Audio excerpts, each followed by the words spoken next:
할렐루야. 오늘의 말씀의 제목, 당신은 정말 교환하시 양입니까?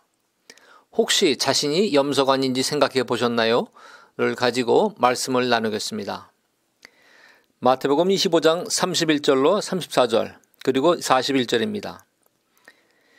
인자가 자기 영광으로 모든 천사와 함께 올 때에 자기 영광의 보좌에 앉으리니 모든 민족을 그 앞에 모으고 각각 구분하기를 목자가 양과 염소를 구분한 것 같이 하여 양은 그 오른편에 염소는 왼편에 두리라.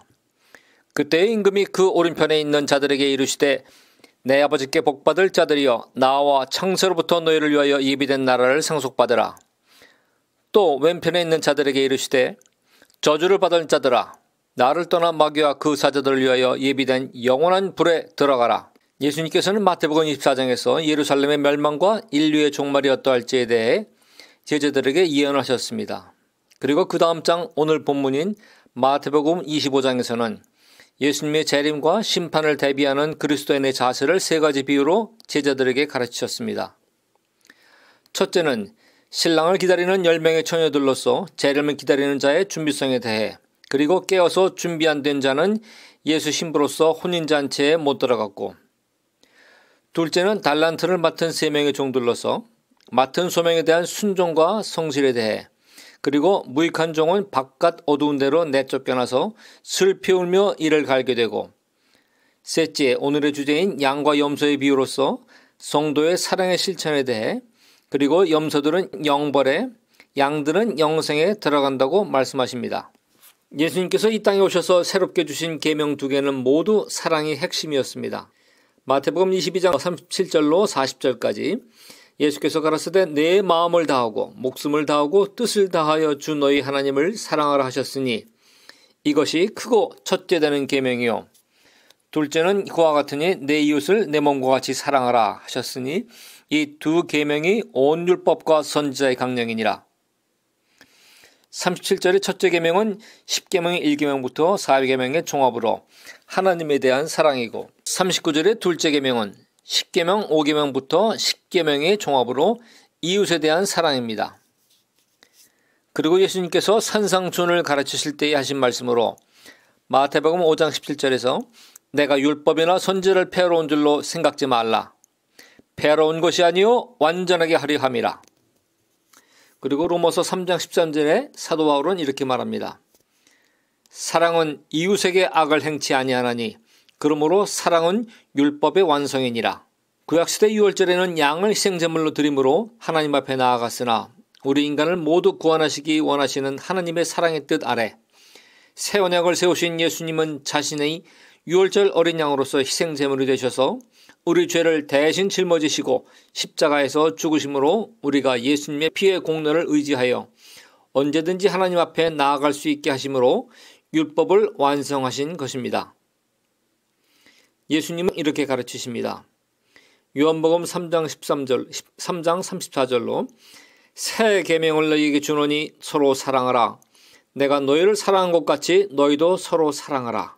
또한 요한복음 14장 21절에 나의 계명을 가지고 지키는 자라야 나를 사랑하는 자니 나를 사랑하는 자는 내 아버지께 사랑을 받을 것이요 나도 그를 사랑하여 그에게 나를 나타내리라. 여기까지가 마지막 때를 사는 그리스도인이 왜 사랑을 실천하며 살아야 하는지에 대한 예수님께서 직접 가르치시고 당부하신 말씀이었습니다.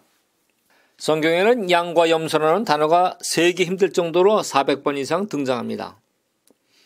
구약 성경에서는 주로 제사 때에 희생제물로서 드려지는 동물로서 등장하지만 신약 성경에서는 양과 염소가 거의 다 비유적인 의미로 등장합니다. 마태복음 25장 33절에 양은 예수님의 보좌 오른편에, 염소는 보좌 왼편에 둔다고 합니다. 이 상황은 예수님께서 심판주로 이 땅에 재림하실 때 오른편에 있는 양 같은 사람들에게는 창세로부터 그들을 위해 예비된 나라를 상속받으라 말씀하신 것입니다.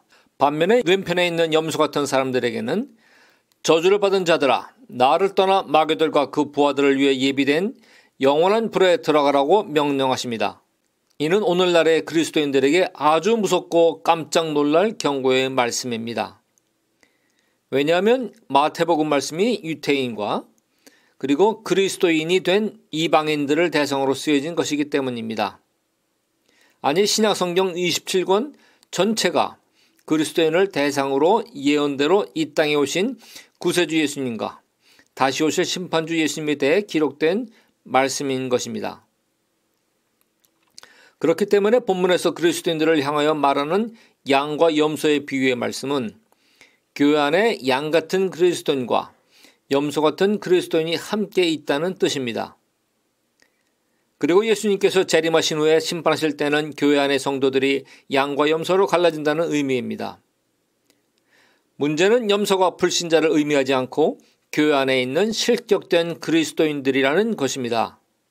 그런데 신학자들 가운데 일부는 예수님 초림 때에 말구유에서 초라하게 태어나신 모습과 정반대로 모든 천사와 함께 왕으로 오시는 장엄한 예수님의 재림은 인류에 대한 심판주로 오시는 것이기 때문에 양을 교회 안의 성도로 그리고 염소를 교회 밖의 불신자로 크게 양분하여 해석하기도 합니다. 그러나 이것은 마태복음 25장 전체의 문맥을 놓치고 단지 하나님의 사랑에만 중점을 두어서 하나님의 공의를 놓치고 잘못 해석한 것이라 할 수밖에 없습니다. 같은 마태복음 25장 1절로 13절의 열처녀의 비유는 예수님 재림에 대한 성도의 준비됨에 대한 교훈으로 신랑을 맞이하려는 슬기로운 다섯 처녀는 그릇에 기름을 추가로 담아서 등과 함께 가져가 신랑과 함께 혼인잔치에 들어갔고 등만 준비하고 별도의 기름을 가져가지 않은 어리석은 나머지 다섯 처녀들은 신랑이 늦게 와서 기름이 떨어지고 등불이 꺼져 혼인잔치에 들어가지 못했습니다. 여기서 열 처녀들은 모두 신랑과의 혼인을 기대했던 사람들이므로 그들 모두 신랑 예수를 기다리는 교회 안의 성도들이라 할 수 있습니다. 그런데 12절과 13절에서 예수님은 미련한 다섯 처녀들에게 이렇게 말씀하십니다. 진실로 너희에게 이르노니 내가 너희를 알지 못하노라 하였느니라. 그런즉 깨어있으라. 너희는 그날과 그 시를 알지 못하느니라. 즉 예수님은 미련한 신부들을 모른다 하셨고 너희는 깨어있으라. 왜냐하면 너희는 그날과 그때를 모른다고 하셨습니다. 또 마태복음 24장 36절에서도 예수님은 이렇게 말씀하십니다. 그러나 그날과 그때는 아무도 모르나니 하늘의 천사들도 아들도 모르고 오직 아버지만 아시느니라. 세상에서는 아무도 예수님이 언제 다시 오실 때를 모르니 평소에 늘 깨어서 등뿐만 아니라 넉넉한 기름도 여유있게 준비하여 기다려야 한다는 말씀입니다. 교회 안에 믿음이 없거나 연약하거나 세상의 즐거움과 미련을 내려놓지 못한 적지 않은 그리스도인들은 아마도 자신의 머리를 이렇게 굴려볼 것입니다. 설마 곧 오시겠어? 이 말씀을 하신 일에 1900여 년 이상 지나도록 아무 일도 안 일어나는데 아무리 생각해도 절대 곧 오실 확률이 없어. 괜히 벌써부터 양처럼 살았다가 훗날 내 생애 동안 예수님 재림 만나시면 얼마나 땅을 치고 억울해하겠어. 돈도 못 써보고 좋아하는 것들을 즐겨보지도 누려보지도 못하고 아이고 차라리 아직 건강할 때 좀 더 세상을 즐기자. 신앙생활도 남들만큼 하고 성도들끼리 품위있게 교제도 하고 운동도 해외여행도 성지순례 여행도 다니고 그리고 안전한 천국 입성 확률을 높이기 위해 헌금도 남들만큼 하고 교회 봉사 성경 공부도 적당히 하고 게다가 선교여행까지 가며 교사, 구역장, 성가대원, 집사, 권사, 장로 직분 이런 것도 얻으며 신앙생활 하자. 아마 이런 생각을 하는 그리스도인이라면 자신 스스로 볼 때에 이 정도면 자신의 신앙에 꽤 괜찮아 보일 거라고 생각할 수도 있을 겁니다. 그러나 이렇게 자신의 꾀에 자신이 속아 넘어가는 동안 자신 등의 기름이 다 떨어져 정작 더디 오시는 신랑 예수를 맞이해야 할 때는 등에 보충할 기름이 없다는 것을 뒤늦게 깨닫게 될 것입니다. 이런 운명을 맞이할 그리스도인이 염소로 비유되는 것입니다. 그리고 서두에 말씀드린 모두가 다 아는 유명한 달란트 비유가 있습니다. 이 비유에서 한 주인 밑의 3명의 종들은 모두 예수님의 교회 안에 있는 성도를 의미합니다. 2명만 성도이고 1명은 불신자인 것이 아닙니다. 모두 예수님께 각기 적절한 소명을 받았으나 두 명은 소명에 신실하게 충성을 다했고 다른 한 명은 예수님을 오해하여 받은 소명을 버렸다는 것입니다. 이같이 마태복음 25장 안에 기록된 세 가지 비유의 일관된 메시지를 살펴본다면 어찌 누가 양이고 누가 염소인 줄을 스스로 깨닫지 못하겠습니까? 특히 마태복음 25장 35절로 45절까지의 말씀 안에는 어떤 기준으로 양은 오른편에 염소는 왼편으로 분리됐는지 예수님이 말씀하신 6가지 기준이 나옵니다. 첫째, 누군가 굶주렸을 때 먹을 것을 주었는지. 둘째, 누군가 목마를 때 마실 것을 주었는지. 셋째, 누군가 나그네 되었을 때 영접하였는지. 넷째, 누군가 헐벗었을 때 옷을 입혀주었는지. 다섯째, 누군가 병들었을 때 보살펴 주었는지. 여섯째, 누군가 옥에 갇혔을 때 찾아갔는지. 이는 성도들이 세상 사람들에게 얼마나 사랑을 실천했는지에 대한 것입니다. 예수님 말씀하시길 너희가 내 형제 중에 지극히 작은 자 하나에게 한 것이 곧 내게 한 것이니라고 하셨습니다. 여기서 또한 우리가 주목해야 할 것은 지극히 작은 자입니다. 왜냐하면 사람들은 이기적이어서 큰 자, 권력자, 유명인들에게는 많이 찾아가기 때문입니다. 결혼식장, 장례식장을 가보면 알 수 있죠. 훗날 되받을 것을 생각하고 베푸는 사랑은 사랑이 아니고 거래이고 품앗이입니다. 되갚을 수 없는 자에게 베푸는 사랑이 진짜 순수한 사랑입니다. 사랑의 실천 여부에 따라 양은 창세로부터 예비된 나라를 상속받게 되고 염소는 마귀와 그 사자들을 위해 예비된 영원한 불에 들어갔다고 예수님이 직접 말씀하셨습니다.